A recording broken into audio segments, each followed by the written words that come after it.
Before I jump into today's review, I just want to say thank you. Because without you, I'm not so sure this review even happens. Because after 3 years of our own requests, it was your persistence that was the game changer, and we are all in for a real treat because of it. Get ready, because we have the brand new Martin Logan Motion XT F100 tower speakers.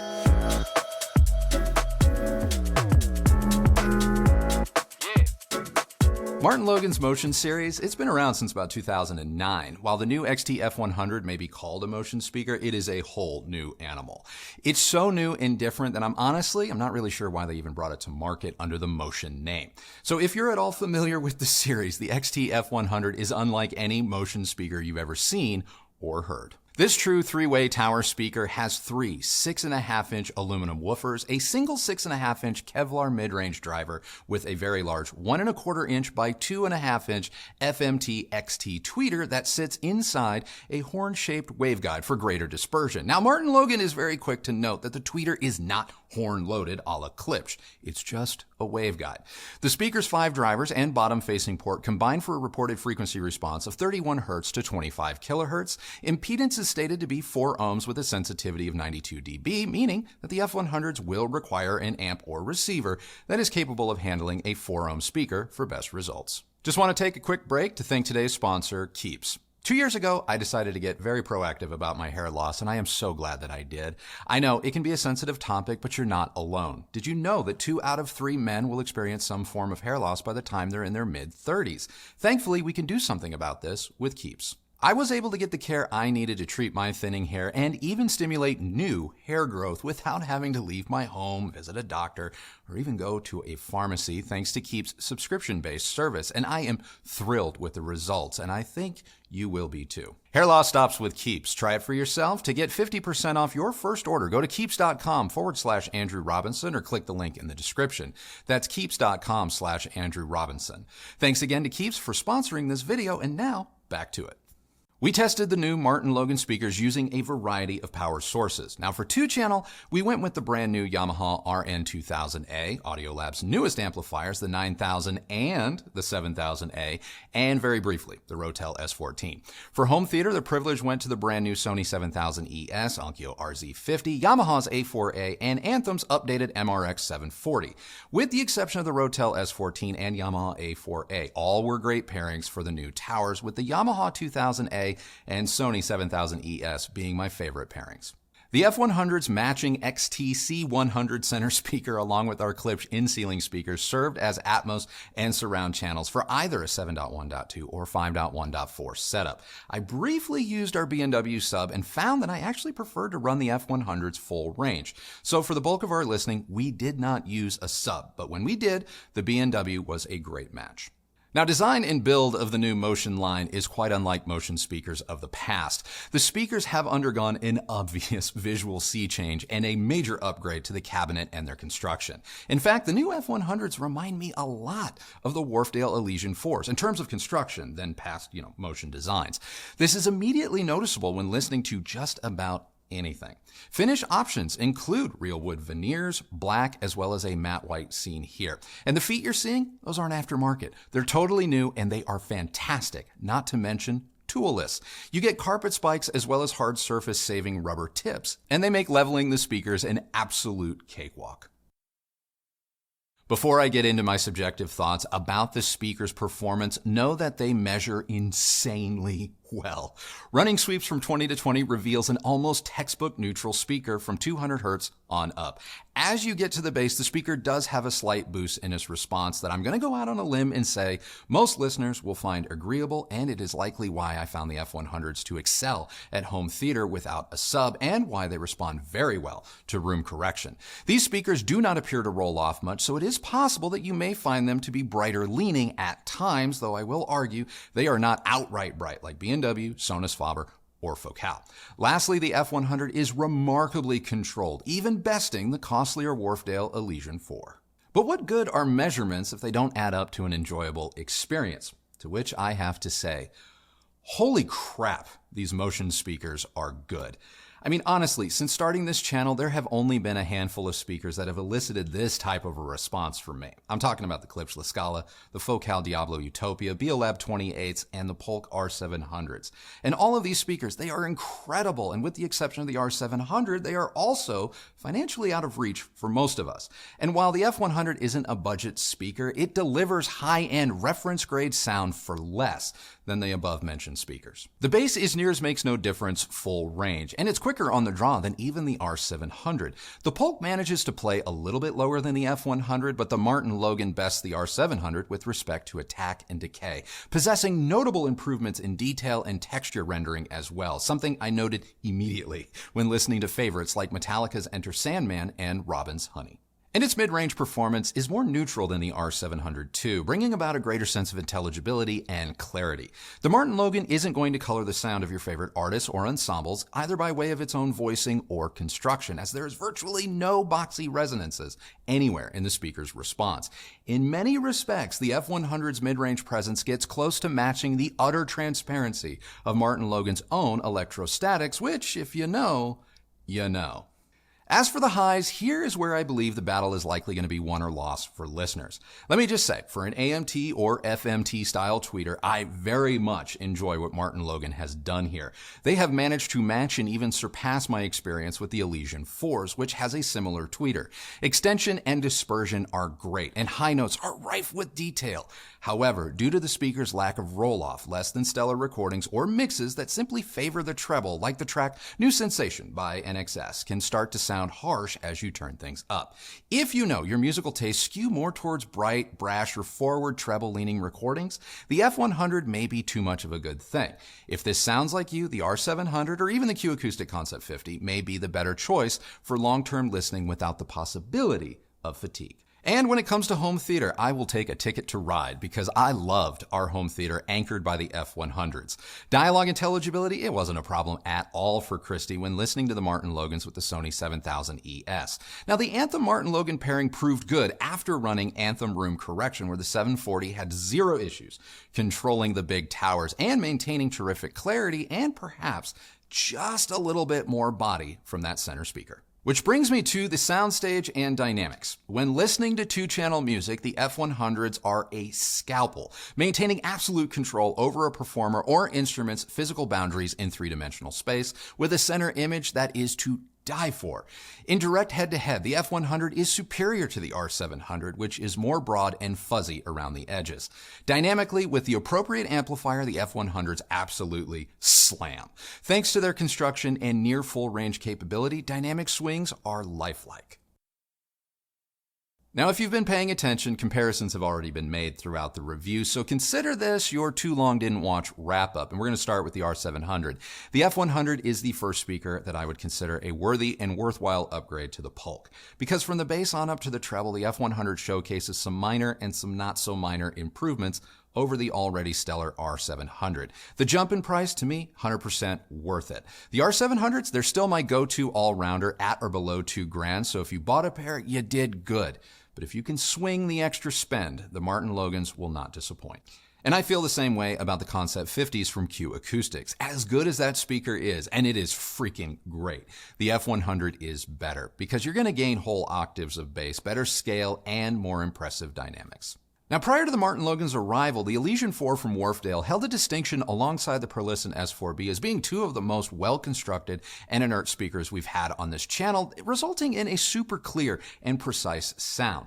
But if you can believe it, from about 40 Hz on up, the MARTINLOGAN in our tests performed better, showcasing even less audible and measurable resonances. And while there are a ton of other speakers that may be better here or there, for example, the La Scalas, they may eke out slightly faster transients or snappier dynamics. The Focals, they may be more transparent or holographic with respect to soundstage, but on the whole, when tabulating the joy, the total listening experience, I'm not sure it gets better than what the F100 is doing here.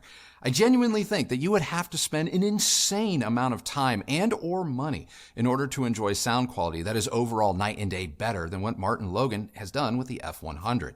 And while this may be possible, and it may be possible to get better, I just don't think the juice is worth the squeeze. I have to say, the new Martin Logan XT F100, it is an outright shot across the bow of the high-end speaker market. I don't envy manufacturers like Magico or Wilson. I mean, apart from their margins, I wouldn't want to be tasked with building a high-end speaker in 2023. Because speakers like the F100 continue to expose consumers to cost-no-object levels of performance that more people are just going to have the chance to experience and own. So what else is there to say other than, well done, Martin Logan. Well done. So that's it. That is now my take on Martin Logan's brand new Motion loudspeakers. But before we go, you liked them, right? Yeah. I mean, as much as I hate to admit it, yeah, these are really, really, really good. Yeah. I mean, do you remember the first thing I said to you when you Oh, yeah. hooked them up? Yeah. I said, you mean these have been here this whole time? And I was quick to point out that these have not been here this whole time. These are new beasts, and I doubt that you would have felt quite the same way that you do about the old series versus the new one. But yeah, Martin Logan's been capable of excellence this whole time, and they've been keeping it a secret. Yeah, I love them. Mm-hmm. They are some of the best speakers I've ever heard. Yeah, that is where you and I were in almost immediate alignment. Was as soon as we plugged them in, and we had them initially, I think on the Yamaha integrated. As soon as we plugged them in and played 2 or 3 of our usual tracks, we both were, I was eager at that point to like drop everything and grab some gear to take some measurements. Cause I'm like, there's no way, like something, what? But yeah, they're exceptional. Yeah. I think they look fantastic. Yes.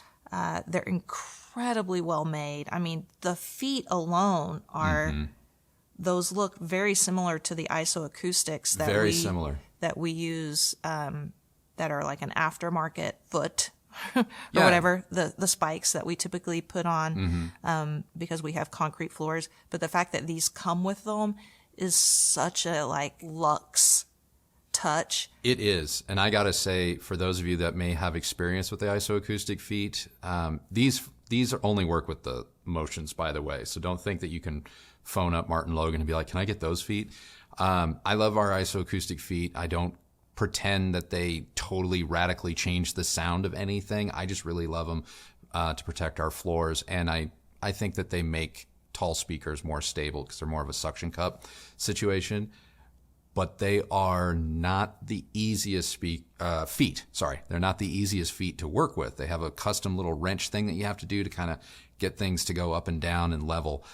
These just turn, and it's amazing. They just came out totally clutch with the entire design. I mean, I love the matte white. Mm-hmm.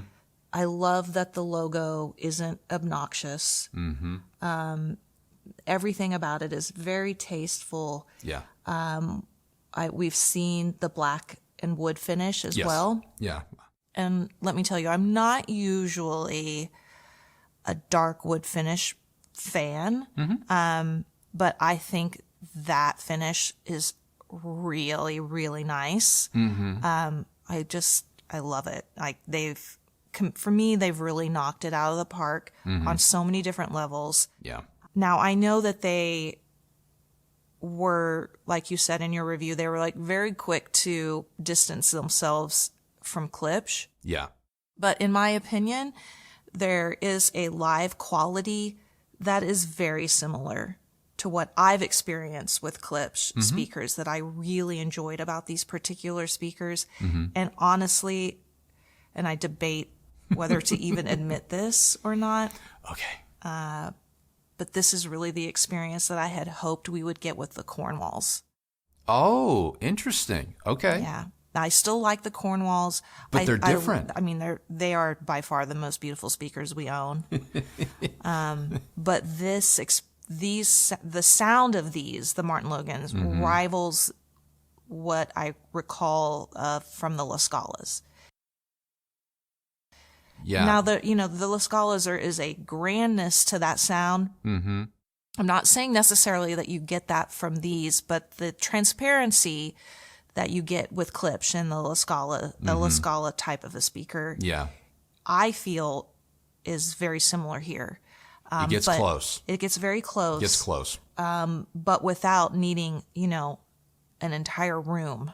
Yeah. That is only made for a speaker like the La Scala or even the Cornwalls. I mean, those are some really huge speakers. Yeah. I mean, I don't know. Do you have thoughts about that statement? Look, I agree. There is, I don't want to call it a top end emphasis, but there is a linearity in the treble and that lack of roll off that brings an element of presence to these speakers that the La Scalas have, and that I actually kind of agree with you. The Cornwalls are a little more subdued, actually, unless you tow them like directly at you.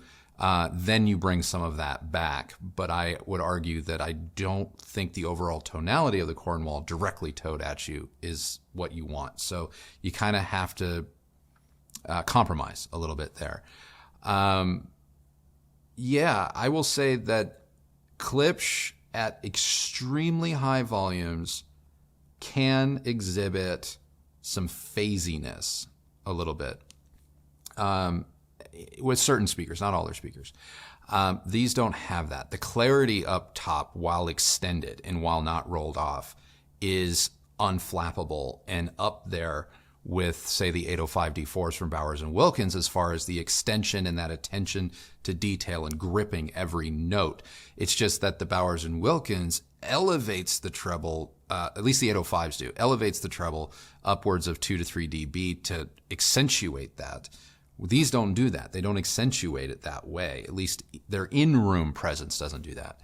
And that's really, really remarkable. I prefer a much more articulate and quick bass, and these have plenty of that. Yeah. I actually did feel a bit of concussiveness, like that feeling in your chest. Yeah. I did get that at times when we were watching some of our, like some of the movies and stuff. Yeah. And, like you said in the review, they're fantastic for home theater.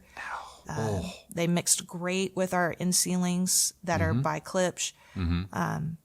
Overall, it was just such a really, really fun experience. You made that comment towards the end about not wanting, like you said something like, I would hate to be in the high-end market. Oh, yeah. Trying to compete with something like this. Yeah. And I completely agree with you.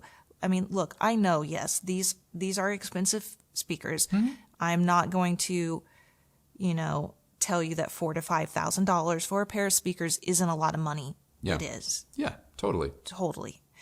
But the fact is that these sound as good, if not better, than speakers I've heard that cost double, triple the cost. And that to me is crazy. Yeah. And as much as I really love our Bowers and Wilkins, like the D4s that we have, these are as good. In order to do a true apples to apples comparison, obviously you have to go up to one of the tower speakers from Bowers and Wilkins from that line, and their smallest tower starts at 14,000, and it goes up to 38,000. Yeah. So when you look at it from that perspective, yeah. you say, okay, well these are approaching $5,000. You get a whole lot of speaker, considering, there are others out there that are charging those types of prices. And then from that perspective, it's just like, wow. The only other thing I would say is that if you're looking at the Motion series and you're trying to decide which is going to be the best fit for you, we have the tower. We do not have the biggest tower. Yeah, this is the middle they one. Offer. And I am really, really glad that we didn't opt for that one, because Martin Logan actually initially wanted to send us that, and we just felt like that would be too much, and I think it would have been. Yeah, I think for us, visually, I think it would have been too dominating. Yeah. This is plenty big. Yeah. So if you're looking at those and you're thinking, oh, I need to go for the biggest one they have, I don't think you you necessarily need it. I mean, because we have a big room, and these fill the space easily. Yeah. Yeah, I will say this. This is the first instance where probably on this channel you're going to hear me say that I would advocate for this speaker over their biggest bookshelf with a sub. Because we have their largest bookshelf. We've shown it in the review. I don't think we're going to review the bookshelf by itself. Not because there's anything wrong with it. It's fabulous. It needs a subwoofer though. It's not, even though it has a larger mid-bass driver, it does not have the bass impact that I would have anticipated. So that speaker does need a subwoofer for those lower octaves. And while you can get those bookshelves and a sub for less than this tower, this is the first tower I've heard in a long time where I'm like, it advocates very well for itself for why you should go this route versus, say, subwoofer satellites, unless you're just really tight on space. All right, guys, that is now our review of Martin Logan's brand spanking new Motion F100 tower speaker. Our first Martin Logan review in 3 years. Yeah. What'd you guys think? What'd you think? Question of the day. What do you think of Martin Logan's new Motion speaker? I want to know because holy crap, I'm in love with it. I'm in love with it. These are going to be hanging around for a while because they're good. They're really, really good. Anyway, if you like this video, please do give it a thumbs up, like, and subscribe. Go ahead and ring that bell so that you're notified when new videos come out. If you use any of the links that Kristi left for you down below, know that that's a great way that you continue to show your support for this channel and the work that we do here. And both of us thank you very much for that. Speaking of thanks, I would like to thank channel sponsor KLIPSCH one more time for sponsoring this video. Remember to get 50% off your first order. Go to KLIPSCH.com/Andrew Robinsons. And thank you again, KLIPSCH, for sponsoring this video. Follow me on Instagram at Recovering Audiophile. And that is it for us today. Remember, the only person who has to like the sound of your system is you. So happy listening, everybody. Thank you so much for joining us. We'll see you on the next video.